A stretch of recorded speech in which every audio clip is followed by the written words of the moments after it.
নমস্কার, আমি সুপর্ণা। আজ আমি আপনাদের শোনাব আশাপূর্ণা দেবীর লেখা কসাই। যদি আমার এই গল্প পাঠ আপনাদের ভালো লাগে তাহলে লাইক করে দেবেন, শেয়ার করে দেবেন এবং অবশ্যই সাবস্ক্রাইব করে দেবেন। চলুন শুরু করা যাক। কসাই।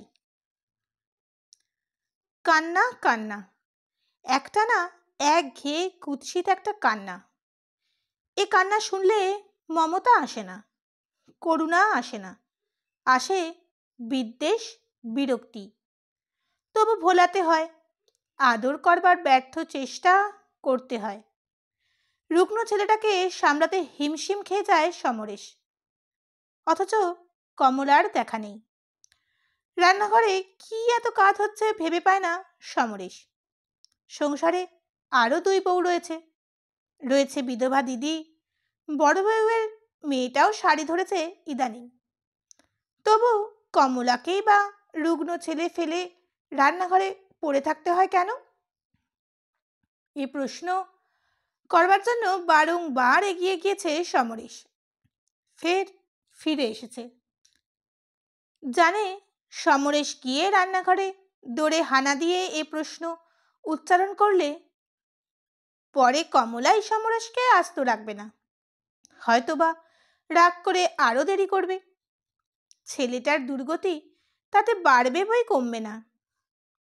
রোগা ছেলের দুর্দশা করে সংসারে বয়স্ত পোষ্যদের 16 আনা সেবার নৈবেদ্য সাজানোর চেষ্টায় সমস্ত সময়টা ব্যয় করার মধ্যে কি মনস্তত্ব আছে? সমরেশ ভাবতে থাকে। অথচ কমলার কথায় বার্তায়, অভিযোগে, অনুযোগে এমন একটা ক্ষোভ প্রকাশ পায় যাতে বোঝা স্বাভাবিক বাধ্য হয়েই এমন হৃদয়হীনতা করতে হচ্ছে বেচারাকে। সত্যিই কি তবে সমরেশের আত্মীয় পরিজন এত নিষ্ঠুর? মানুষ, মেয়ে মানুষ এত নিষ্ঠুর হয়? ওদিকে কিন্তু কমলা মনে মনে অস্থির হয়ে উঠেছে। ছেলের কান্নার ধরনে বুঝছে সমরেশ আর পারছে না, কিন্তু করবে কি? হাত যে তার রান্নার পালা। কমলা যদি পালা ফাঁকি দিতে চায় চলবে কেন? কচি ছেলে আর কার নেই? কার হচ্ছে না? রোগ অসুখী বা কার ছেলের নেই?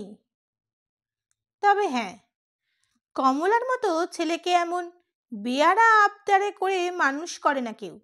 এই যা, এই ধরনের কথা বেশি বলেন বড়জা।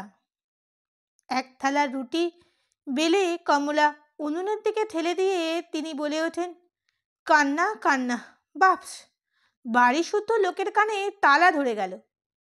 ছেলে বটে একখানা সেজ বউয়ের, দেখতে তো চামচিকেটি, গলা যেন ভাঙা কাঁসর।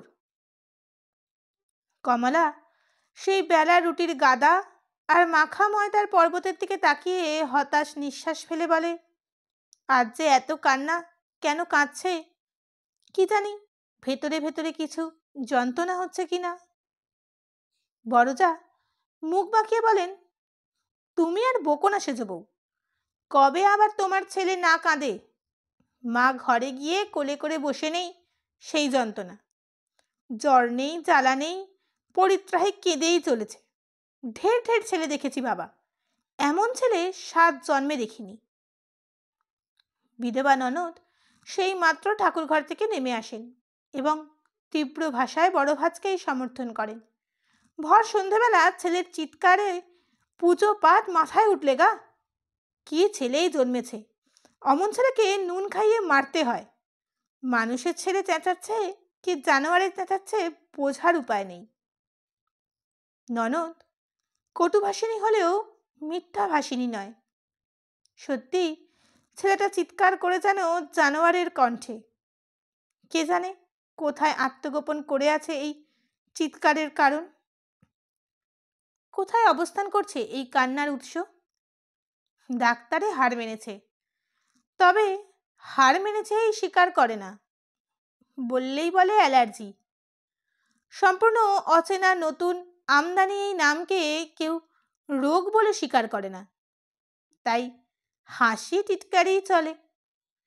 ভাবটা যেন হাবদেরে ছেলেকে রুগ্ন বলে চালাতে চায় কমলাই, ছেলের দোষ ঢাকতে। ননদের তীব্র ঘোষণার চোখে জল এসে যায় কমলার। কি একটা বলতে চায় হয়তো, কিন্তু ঠিক এই সময় সমরেশ এসে জীর্ণ শীর্ণ ছেলেটাকে প্রায় ঠক করে রান্নাঘরের দৌড়ে বসিয়ে দিয়ে চিৎকার করে বলে ওঠে, পিণ্ডির জোগাড় আর শেষ হচ্ছে না? ও কাজ আর কাউকে দিতে পারবে না? না হয় বাজার থেকে পাউরুটি এনেই গেল না যাক না। বোঝা যায় ধৈর্যের সীমা অতিক্রম করে গেছে সমরেশের। কথাটা বলে চলে যায় সে। মুহূর্তের জন্য উপস্থিত সকলেই চুপ করে যায়, কিন্তু সেই মুহূর্তের জন্যই। পরক্ষণেই ক্ষণক্ষণ করে ওঠেন বড়ঝা, যাও গো যাও সেজ বউ, ছেলে করে করে ঘরে বসুগে। দেখলে তো বাড়ি শুদ্ধ লোকের পিণ্ডদান হয়ে গেল। স্পষ্ট করে বললেই হয় বউ রাখতে পারবে না। ছেলেকে চিমটি কেটে কাঁদিয়ে এমন ঠেস দিয়ে কথা শুনিয়ে দিয়ে যাবার দরকার কি ছিল? কমলা ব্যস্ত হয়ে হাত ধুয়ে বোধ করি ছেলেকে তুলতেই যাচ্ছিল। এই কথায় সহসা ওর মাথায় আগুন জ্বলে ওঠে। উঠে গিয়ে রোগা ছেলেটার পিঠে এক চড় বসিয়ে দিয়ে আবার এসে নীরবে রুটি সেঁকতে থাকে। কিন্তু ছেলে তো আর তাতে ভয়ে কাঠ হয়ে যাবে না, সে ব্যাপারে প্রতিশোধ নিতে ছাড়ে না। ফলে ছেলের জ্যাঠা কাকা সকলেই ছুটে দেখতে আসেন ব্যাপার কি। আসেন মানে আসতে বাধ্য হন। কান্না 24 ঘন্টায় শুনছেন তারা। শুনে শুনে কানের তালা ধরে গেছে সত্যি, কিন্তু এ যে একেবারে অসহ্যের অতিরিক্ত।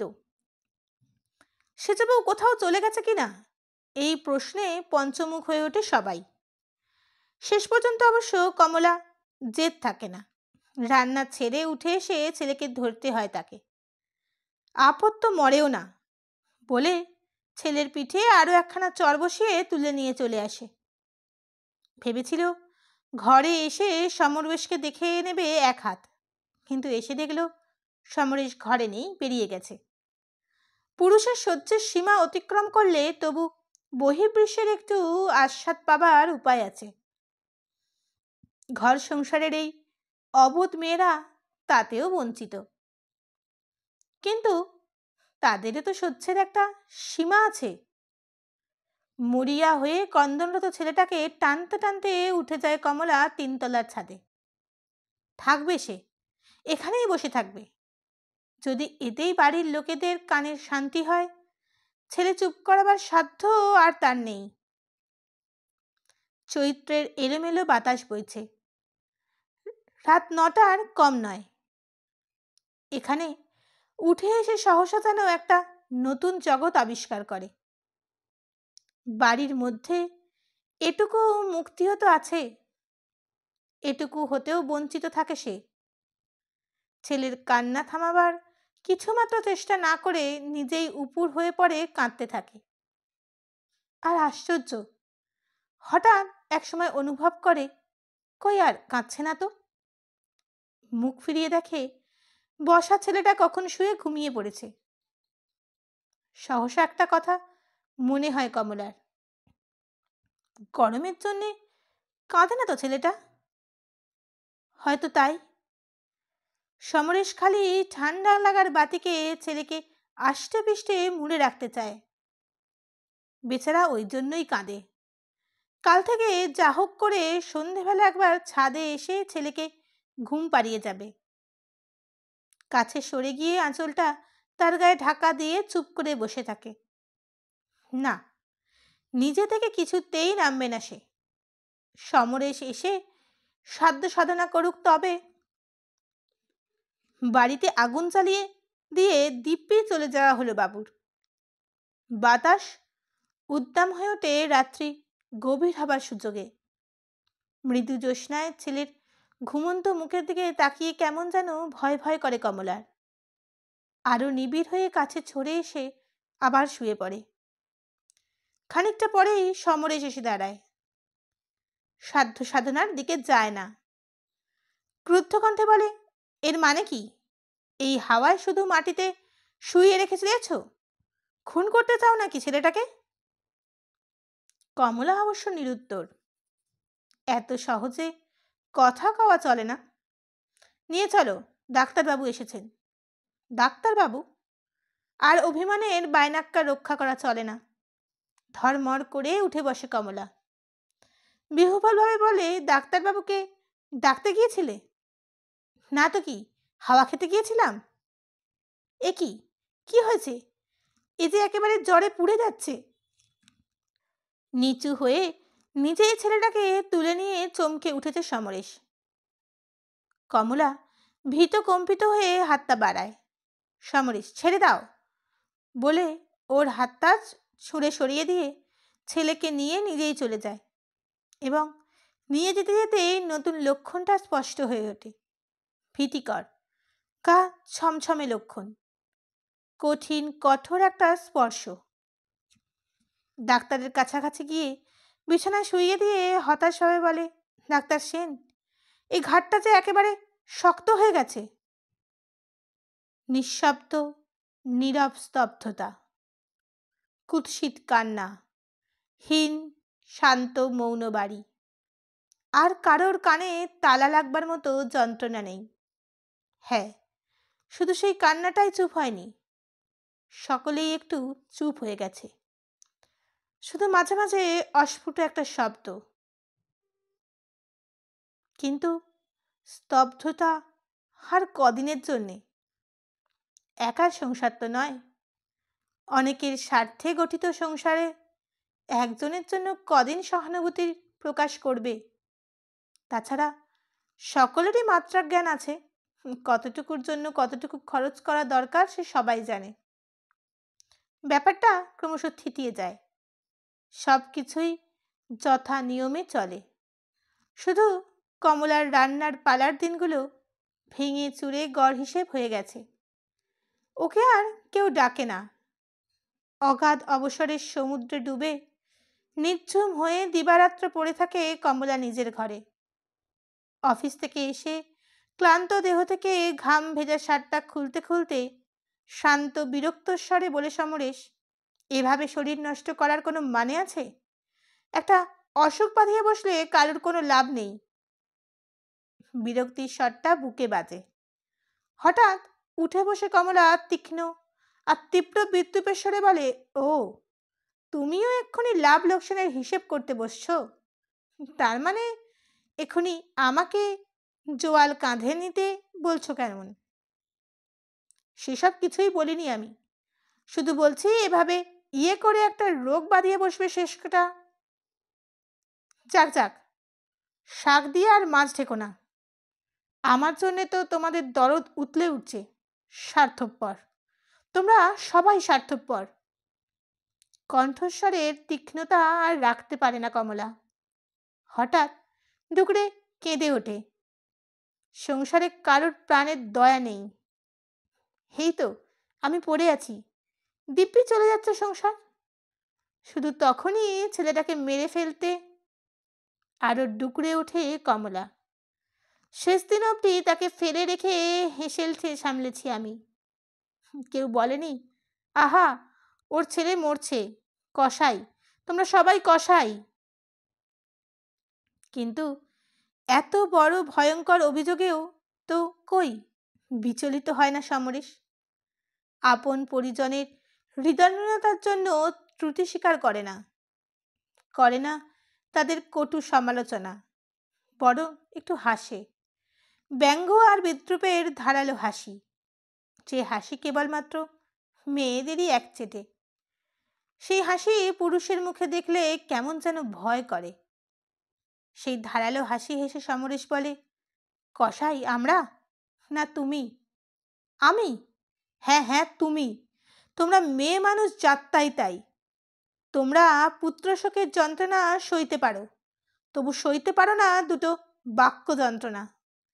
এতটুকু কথা সয় না তোমাদের, গায়ে ফোসকা পড়ে। মুর্মুষু ছেলেটার মরণ যন্ত্রণার কান্নাকে অবহেলা করে সংসারের কাজ না করলে কেউ ফাঁসি দিত তোমায়? না হয় দুটো কথা শোনাতো, তার বেশি তো নয়। সেটুকু সহ্য করতে পারতে না তুমি? না, সে তোমরা পারো না। তাহলে যে ত্রুটিশূন্য কর্তব্য করতে পারার অহংকার খর্ব হবে, সেই অহংকার কারোর জন্যে খর্ব করতে পারো না তোমরা। স্বামীর জন্যে নয়, সন্তানের জন্য নয়।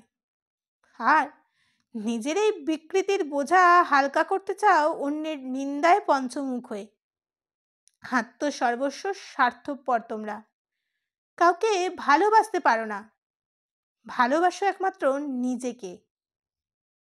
তোয়ালেখানা হাতে নিয়ে ঘর থেকে বেরিয়ে যায় সমরেশ। আর নির্নিমিষ নেত্রে নির্বোধের মতো সেই দিকে তাকিয়ে থাকে কমলা। তার অনেক যত্নে গড়া আত্মসমর্থনের প্রাসাদটা যেন সমরেশের এক ফুঁয়ে হুড়মুড়িয়ে ভেঙে পড়ে। যে প্রাসাদটা তাহলে ইটের নয়, তাসের। আর সেই তাসগুলোই যেন মজবুত ইট ভেবে গেঁথে গেঁথে সাজিয়ে তুলেছে এতদিন। কি হাস্যকর, কি লজ্জা! রুগ্ন ছেলের ওপর মমতাহীনের মতো ব্যবহার করেছে সে। অপরের হৃদয়হীনতা আর নিষ্ঠুরতার নিরুপায় হয়ে নয়, করেছে আপন স্বার্থপরতায়। ও যখন অভিযোগে বিদ্রোহী হয়ে উঠতে চেয়েছে, তখন সমরেশ মনে মনে তাকে করেছে ঘৃণা।